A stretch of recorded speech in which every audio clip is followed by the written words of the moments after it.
welcome to Strength with Shan. That would be me. I'm Shan.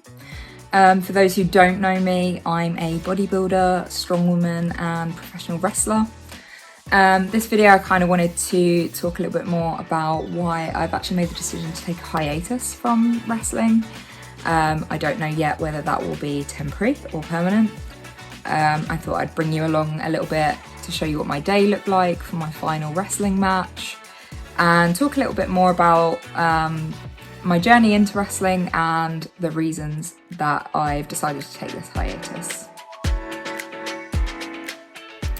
So if you haven't previously seen any of my wrestling journey, I wrestle under the name of Artemis.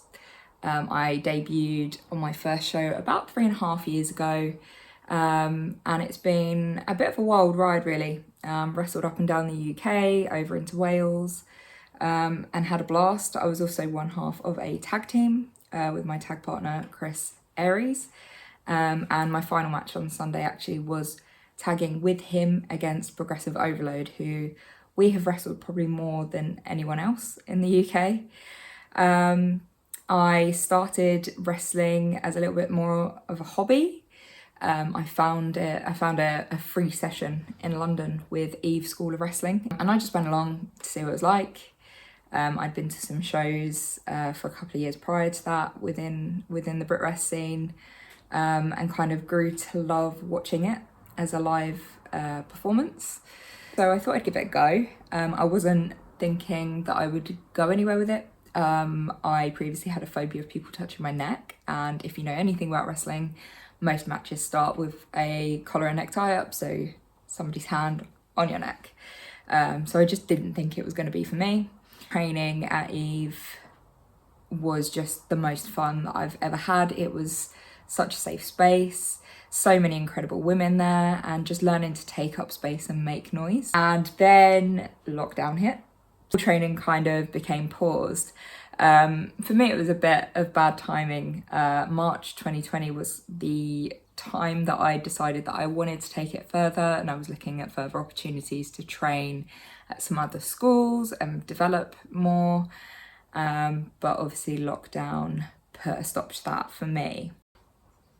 So while we were locked down, my focus was really just on staying fit and healthy as I could. I think health was kind of on everybody's agenda at that time, with there being a pandemic. And I tried to incorporate cardio fitness. I was doing HIIT workouts.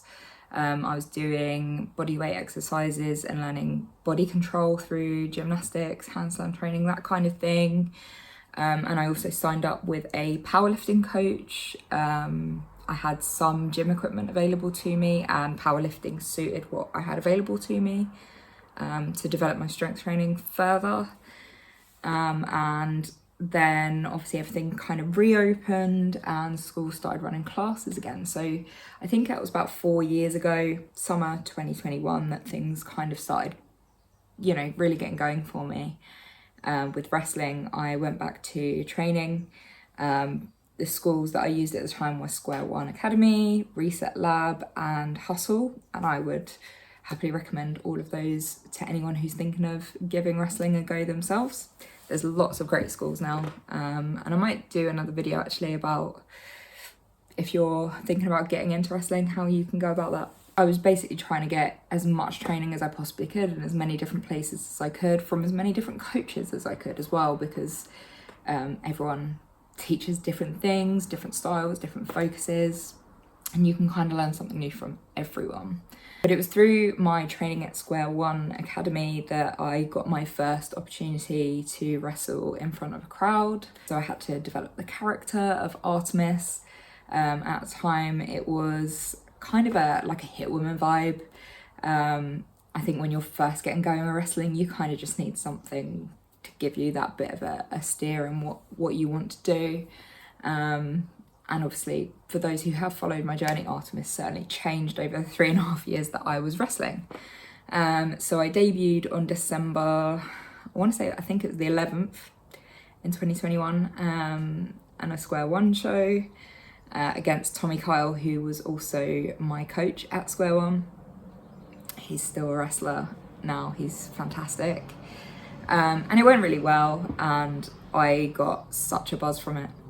That show was really pivotal as well for me in a way that I didn't realise at the time. Obviously I already knew Chris from other Square One and UBW shows that I'd been to and helped at, but we actually had a bit of a conversation before my first match, and the idea of a tag team kind of came up in conversation then.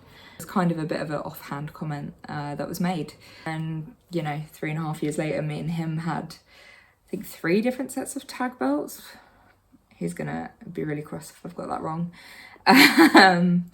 I also had a number of singles belts. I had 4 at one time, the end of last year, beginning of this year, which was insane. And yeah, it was a fantastic journey. Like, it wasn't always easy, but yeah, wrestling gave me a lot of confidence. I absolutely loved after shows meeting any little girls, for example, in the crowd who just loved to see that there was a strong woman. That was really, really special and not something that I expected. Given how special wrestling has been to me, you might be asking, why am I taking a hiatus? I had a lot of questions like that from other wrestlers. At the time I made the decision, I was in possession of 4 different title belts.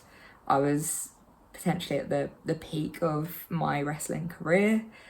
And it wasn't a decision that I took lightly in any way, shape or form. Certainly wasn't an easy decision, but there were other things going on as well. So in my personal life, I was hoping to be filming this video from a new house. I'm unfortunately still here. We're meant to have moved. That's an ongoing process, but a lot of my time this year has been dedicated to the process of moving house. I knew that was going to take a lot of my time, and something that wrestling is very time demanding.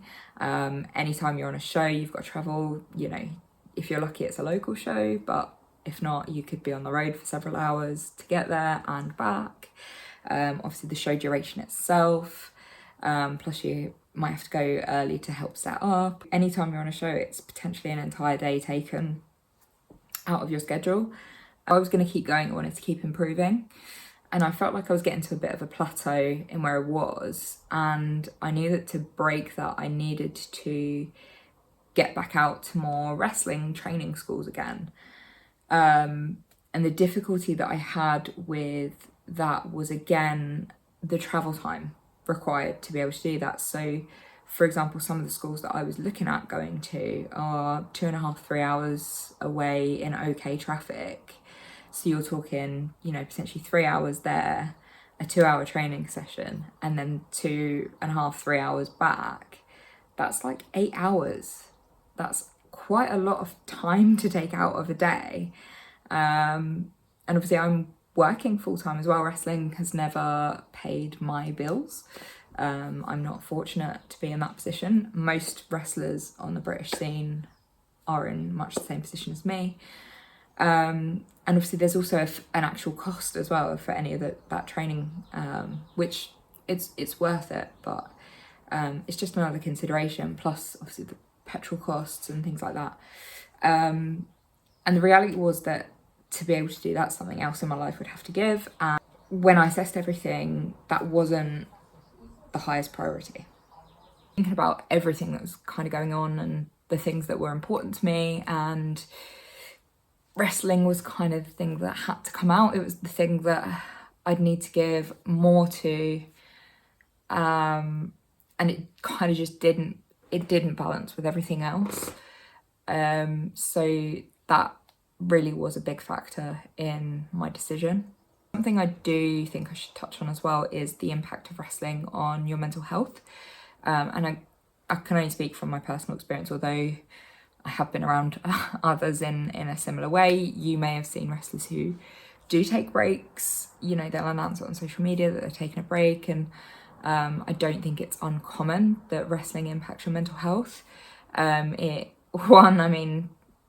Partly impacts your just general schedule, your general life, as I said, if you're wrestling 2 or 3 times in a weekend, you're not at home. So like your home life can sometimes take a bit of a hit. Spending time with your family, your loved ones, that does take a hit. And there were things that I was having to say no to because I was already booked on wrestling shows. And you know, that does play a part. Don't get me wrong, I absolutely loved spending time with my wrestling family. I had a lot of friends in wrestling. I have a lot of friends in wrestling. But there are other areas that do take a hit from that. It's also, as I said, time intensive, time demanding. You spend a lot of time on the road. You might be back home very, very late. An example for me, Riot Cabaret, one of my absolute favourite promotions that I've ever worked on. You should definitely check it out. If you're new to wrestling, I'd really recommend that as a starting place. But the shows are in the middle of the week, and I would generally travel on the ring van. So I travel with the wrestling ring. So I'd have to take time off work to enable me to do that. I travel in with the ring, help set up. And then I wouldn't be able to leave until the ring was down at the end of the show as well. So the shows would be finishing late. We packed down the ring, get in the van, got in a couple of hours drive back to the academy where the van is stored, and then I had to drive home from there. So we're talking, you know, getting in at 1 or 2 o'clock in the morning in the middle of the week when I had work the next day, and sometimes I'd be having to get up at 5 o'clock if I have to travel into London, for example. So your sleep gets impacted. Another way is the adrenaline buzz, to be frank. Like the first time I ever wrestled, I know I didn't sleep after that night. I was so buzzing, I couldn't sleep. And again, it's like here and there, that's fine. When it's every weekend, that starts taking a toll.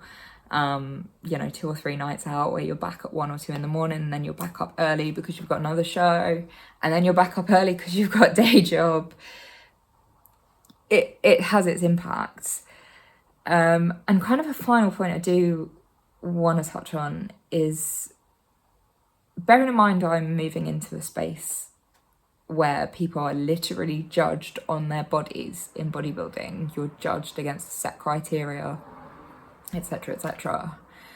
The amount of body dysmorphia in wrestling is way bigger than I think people realise. The amount of people that I've had conversations with where they feel a certain way about how they look, and some of that is because, you know, photographers at shows, they're the side of the ring, they are below you. That is never a flattering angle. And like even myself, I know that I'm in good shape, and I stay healthy, but I was also competing in strength, so I was sometimes in a calorie surplus, and that obviously comes with some fat gain, and the cameras would find it and they would capture it. And I remember feeling so happy after wrestling, and then the photos would come out during the week and I would just tear my pictures apart. Sometimes not so much as I've grown, like I've come to terms with, like, my body's my body, it's amazing, it allows me to lift heavy things, it's super strong, it does a lot for me. However, I am still a girl that grew up in the 90s, so you know, it's big, and I know so many wrestlers, and again, it's so difficult to manage that as well, because as I said, like the amount of time that you put into wrestling, doing food preparation around that, fitting in your gym around that, like your body is battered from wrestling, in a way that is different from like gym doms, for example. Your central nervous system gets a battering 2 or 3 times a weekend, every weekend. Then you're trying to go to the gym, and you're also trying to prepare all your meals. And on a show day, let me tell you, eating around your match can be so complicated. You're like, you need to be fueled, but you don't want to be bloated, and you don't want to eat too close to when you wrestle. And like trying to figure out the exact right time to eat the right meal and figure out what that is, and it's a lot. And to be honest, there's a lot of times where you'd be at a wrestling show and then you'd be just stopping at services on the way home because you've had zero time the entire weekend to prepare anything. So it's really challenging. So you see these pictures and you're like, oh my God. And then you're like, but also feeling a little bit out of control with being able to manage that. So that definitely does take a toll. And I know that I'm not the only one there. So yeah, like I said, it's a whole range of things.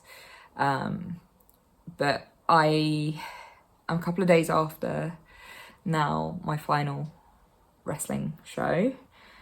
And I feel okay. Like, I really feel okay about it. I am sad. If that is the end of that chapter, it is a sad time. Like, it's transitional. You know, my identity has changed. I introduced myself as a professional wrestler, but am I a professional wrestler anymore? I don't really know if I can call myself that anymore. So it is strange, but I don't regret it either. So I think it's the right decision based on that. I think if it was the wrong decision, I'd already be planning to be going back, and let me tell you, I am not. So I think I will show you a little bit, like I said, of what my day looked like. It wasn't just wrestling. I maybe didn't film as much backstage content as I wanted to originally, but when I actually got there, I kind of wanted to just hang out with, you know, the incredible locker room that Sacrifice has, my friends, and, you know, just try and enjoy it and have fun. So I'll share what I got from the day, and then I will catch you in the next video. So I hope you enjoy, and I'll speak to you soon. Good morning. It's about 6:15 on Sunday the 29th of June, which is the date of my final wrestling show, potentially. I'm just about to head to the gym. I've got a leg session to do. I've had cream of rice. I've been up for, I don't know, about 50 minutes now, I suppose. Quite tired today though. I don't think I slept too great last night. I was a bit anxious about today. But yeah, I'm gonna get to the gym and get my leg session done, and then get myself ready for Sacrifice.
I've just finished meal prepping for a couple of meals for the day to take with me to Sacrifice. It's also a few portions for the next few days. And I had a meal as well that I ate. I had some eggs and bacon, which made into an omelette. So the next step will be to shower. That's my potatoes ready. Make myself presentable and get myself over to Bedford Football Club. So these are the meals I've prepped. I've used a packet of turkey and done a peri pasta thing, so that's 3 portions of that. And my beef mince, I've made 4 portions. 2 are with potatoes, so that'll be for today and tomorrow. And then I'll eat the rest of the beef later in the week. I have showered. I'm now in the process of trying to tame my hair. I was originally going to have it all straight and down and looking, you know, kind of sleeked back and, you know, get those sort of corporate vibes going. But it is pretty muggy at the minute in the UK. It's pretty humid. It's going to be quite a hot one today. I know the venue is quite warm as well. I don't have a mirror at the moment, it's packed, so I'm using my camera. So instead I'm just doing a bit of a rough job on straightening the hair so it looks kind of tidy. But I'm gonna tie it back. I'm not quite decided if that's gonna be like a ponytail or like a bun or what that's gonna be exactly.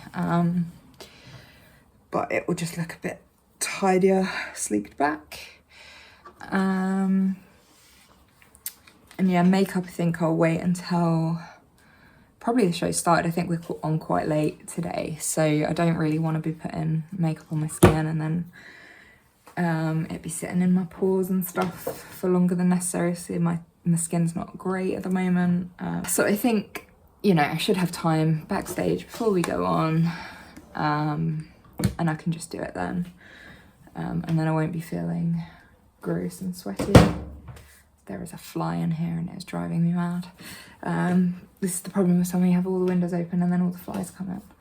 So I think that's kind of okay. We'll tidy that up a little bit more. And yeah, I'll see you when I get to the venue. I'll try and film some bits backstage before the show. Yeah, see what happens. We're gonna get in the ring for it.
So I've just got back from Sacrifice. Obviously we lost the belts to Progressive Overload, and maybe that is the last time that Artemis will wrestle.